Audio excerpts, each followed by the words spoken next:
Bom, eu agradeço a todos a presença, muito especialmente a algumas pessoas que eu já não via e que até vieram cá ao nada,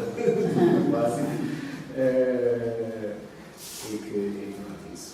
Eu fico muito contente com isso, estarem cá, por voltar a ver, e fico muito contente que estejam todos. Parece que estamos para cima da lotação da sala. Uma vez que as cadeiras não chegam, o que é bom, e espero que seja um bom sinal para próximas iniciativas da imagem, que nós queremos dinamizar e queremos que vão mais para frente. A ideia desta pequena conversa surgiu muito de quando foi a inauguração da exposição aqui há 15 dias. Eu ter percebido que havia várias pessoas que gostavam de ter vindo e que não vieram. Parece que pelo menos algumas conseguiram vir, mas o que foi bom.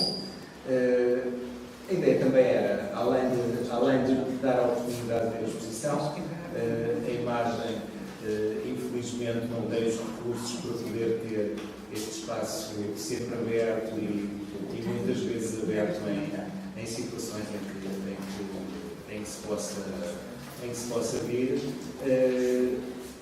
A ideia é também dar a oportunidade de mais pessoas possam ver a exposição. Eu espero que,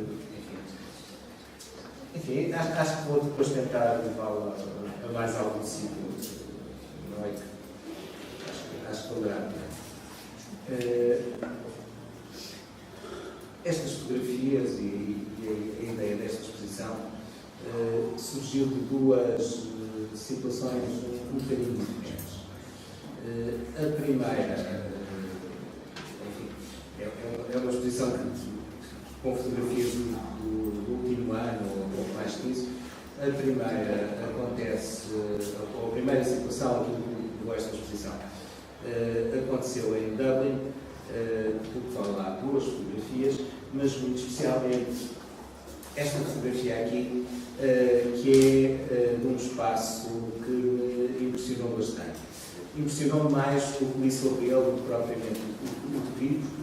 Não se consegue ver muito, o que se consegue ver é isto, é um mundo, e que era um sítio onde, ao longo de mais de 1000 anos, foram sendo enterradas pessoas, não existia como cemitério formal, e muitas vezes era o sítio onde eram enterrados os católicos, uma vez que a Irlanda esteve sob domínio britânico. Isto pega muito bem com o referente da Escócia agora. Que a Irlanda esteve sob domínio britânico durante muito tempo e a religião anglicana obrigatória, então era o sítio onde eram muitas vezes sepultados os católicos e todos aqueles que não tinham dinheiro para ter um funeral como deve ser, mas mesmo assim queriam ser enterrados em algum sítio sagrado. Fiquei um bocadinho impressionado porque era a desigualdade. A desigualdade mantinha-se na morte. Foi algo que me impressionou na altura. Outras surgiram uns 2 meses depois em Inglaterra, em Leicester, que aliás é de onde são a maior parte das fotografias que estão aqui, em que um cemitério que é, enfim, património nacional inglês, comecei a verificar que as pessoas que tinham feito aquelas inscrições para outras pessoas, já elas próprias tinham falecido. Portanto, era um cemitério ao contrário do que acontece cá, em que se renova. Era um cemitério em que eu vi inscrições muito facilmente de meados do século XIX. E, portanto, era uma memória de pessoas que queriam lembrar-nos elas próprias, já estariam ali também. E foram estas duas, digamos que estas duas situações que descolocaram a ideia desta exposição. Esta era uma de 3 exposições que eu tinha previsto este ano. A energia de fazer exposições e a capacidade de fazer exposições é limitada, claro. E acabei por pensar fazer esta aqui na imagem, provavelmente por ser mais difícil, por ter um tema mais difícil. Enfim, aparentemente a coisa tem corrido bem. E acho que quem tem visto não tem achado tão difícil assim. A exposição chama Single Living Memory porque era uma inscrição que havia em muitos locais e também porque eu pensei aqui em duas coisas. Por um lado, a exposição é sobre a memória das pessoas. Por outro lado, é a própria fotografia que é a memória. E isso é algo que tem estado no centro do meu trabalho, dos meus estudos. Aliás, foram esses estudos que me levaram, não à Irlanda, mas à Inglaterra, e a fazer uma boa parte destas fotografias. E, portanto, achei que era uma altura também de tentar combinar um bocadinho as duas coisas. De tentar, por um lado, trazer aquilo que tenho estudado aqui à Almada, coisa que só aconteceu uma vez, e desse ponto de vista a Almada tenho apresentado mais vezes o meu trabalho em Buenos Aires ou em Leicester do que em Almada. Por outro lado, para, enfim, tentar um bocadinho combinar as duas coisas. A ideia que eu tive aqui não é uma ideia documental, ou seja, não estive muito preocupado em ter os vários tipos ou em pensar como é que se tratavam as coisas em Portugal, ou em Espanha, em países católicos, em países protestantes, em territórios muito diferentes. A ideia é mais, enfim, transmitir-vos um bocadinho das emoções e das sensações que eu tive naquela altura. Portanto, não se trata de uma exposição documental, é uma exposição, digamos que, mais baseada na emoção.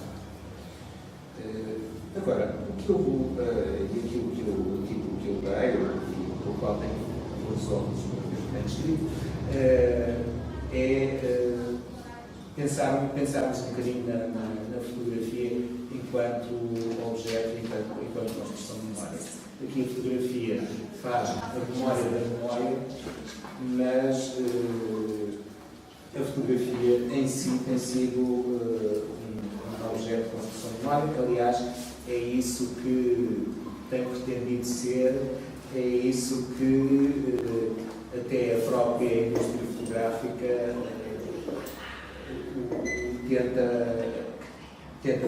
tenta ou mais tentou promover a certa altura. Lembram-se provavelmente do slogan da Kodak, a empresa mais importante da fotografia, hoje já não, mas que foi ao longo de 100 anos a empresa mais importante da fotografia. O último que havia em Portugal era para mais tarde recordar, mas ao longo de 100 anos foram tendo slogans do mesmo tipo, portanto, a fotografia enquanto construção da memória. E, aliás, até a qualidade da imagem e a qualidade dos seus produtos era, enfim, usem os nossos produtos, usarem os produtos, mas os nossos provavelmente vão perder essa memória. Eu não sei muito bem o que é que irá acontecer à memória fotográfica desta altura em que nós vivemos, em que se fotografa tanto, em que o registro fotográfico se em 1900 se democratizou, agora provavelmente banalizou-se, e é algo que acontece com uma existência muito grande. Agora não sei até que ponto é que esses registros vão ser conservados. Em 2020 vai haver